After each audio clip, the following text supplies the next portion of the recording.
In 2011, Htein and Khin Zaw of Myanmar had their golden years darkened by the threat of cancer. Having flown to Singapore to seek medical care, they were now about to begin the arduous process of treatment. For Htein, that meant surgery for the cancer in his kidney. On 17 December 2011, the retired general underwent his second operation. To the relief of his family, his left kidney and the tumor attached to it was successfully removed, and Htein enjoyed 2 weeks of rest.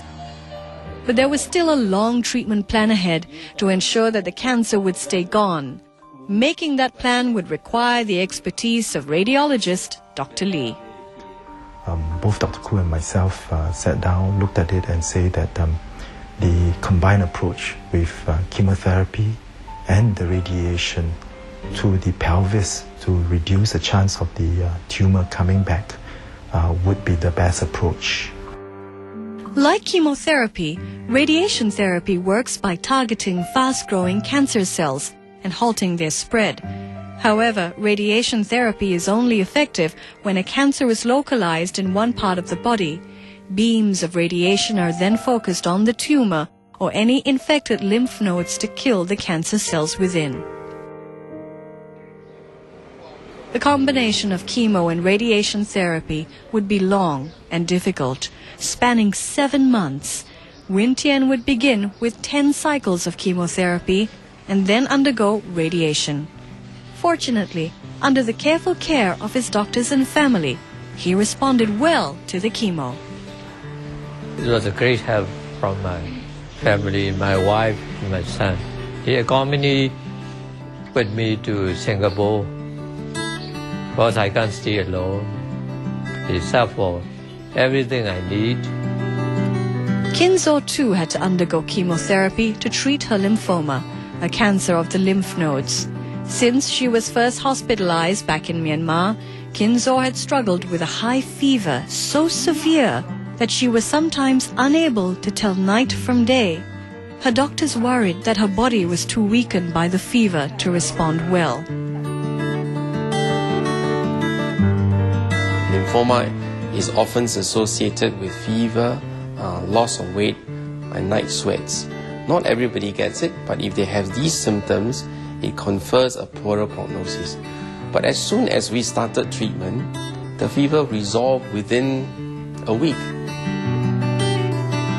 At last, Khin Zaw's fever began to subside. Her family was delighted to see that she was responding well to treatment. However, their joy was short-lived as the crippling side effects of the chemo set in. She was given all the different medications to relieve the discomfort, something to rinse, something to numb the mouth, something to improve her appetite. But in spite of that, it was an ordeal. So there came a point that she said, well, it's too tough to go on, and she was seriously considering going back home. Knowing how close she was to a breakthrough, her doctors and family banded together to encourage Khin Zaw to continue treatment. Like Htein, she turned to meditation to help her through the lowest points of her ordeal. And she stayed on, she pressed on with the treatment right to the end. And on looking back, she told me that she's glad that she pressed on. Had she given up at that time, the outcome would have been drastically different. Feeling stronger both physically and emotionally, Khin Zaw was ready for the next phase of her treatment. Though the tumor in her abdomen had shrunk significantly, Dr. Koo was still cautious. Again, he sought the advice of his colleague, Dr. Lee. There was still some residual shadows in the lymph nodes in the abdomen. Whether it was scar tissue, whether it was residual disease was difficult to determine. To be on the safe side, Dr. Lee and myself decided that it would be beneficial for her to undergo a course of radiation treatment to the mass in the abdomen to ensure that all the cancers are eradicated. It had taken months of worry and painful endurance, but with the support of their families and the expertise and teamwork of their doctors, Htein and Khin Zaw had pulled through their treatment to excellent results. For Khin Zaw's husband, his wife's recovery was a combination of essential factors that include having the right doctor, recommending suitable treatment, and accompanied by proper nutritional intake and exercises. Htein's brush with cancer left him more grateful for his family and anxious to make the most of the extra time he had been given. I'm feeling great now.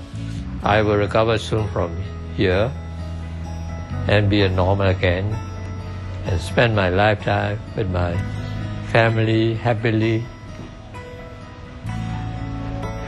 after the last moment.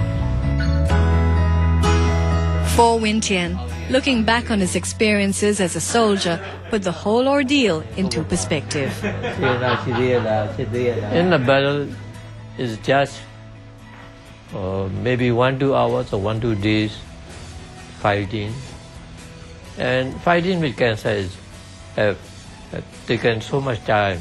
So fighting with cancer as a cancer warrior is more difficult than fighting in the battles. But when cancer is involved, even a teacher can become a soldier in battle.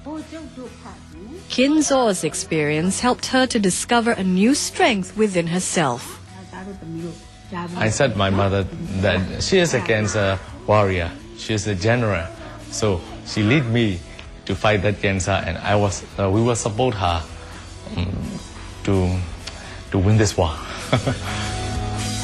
Cancer vedanaခံစားနေရတဲ့သူတွေကိုကဘာပေါ်မှာရှိတဲ့ဘယ်နိုင်ငံသူနိုင်ငံသားဖြစ်ဖြစ်ပေါ့နော်အဲ့ဒီသူတွေကိုပြောချင်တာကတော့ကင်ဆာဝေဒနာရတာပြီဆိုလို့ရှိရင်ထိတ်လန့်ကြောက်ရွံ့စွာနဲ့ပဲမပြီးဆုံးပါနဲ့စိတ်နီးတူတွေနဲ့မှန်တမ်းပြီးတော့မကုသနေပါနဲ့ဥစွာတိပြီးဆိုလိုက်တာနဲ့ချက်ချင်းကျွမ်းကျင်စွာကုသနိုင်တဲ့နီးစနစ်မှန်ကန်တဲ့ဆရာသမားတွေနဲ့အကုန်အနှံပြီးတော့ကင်ဆာကိုကုသကြပါလို့ကျွန်မအရင်ဆုံးပြောချင်ပါတယ်အဓိကကတော့ကင်ဆာဝေဒနာရှင်တွေကိုပြောချင်တာကတော့ဖြစ်လာပြီဆိုတဲ့နောက်တော့ရဲရင်စွာရင်ဆိုင်မှာအဓိကကတော့စိတ်ဓာတ်မကြပါနဲ့ကျွန်မကဒီကင်ဆာယောဂဆိုကလွတ်လာတာ And you should not be afraid of that. Not think about it every time, every whole time. Threatening your mind, you are going to overcome the cancer.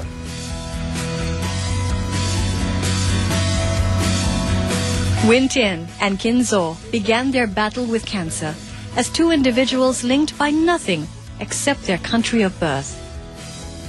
Now, however, they shared a powerful story of courage, strength, and victory over cancer. Htein and Khin Zaw, cancer warriors.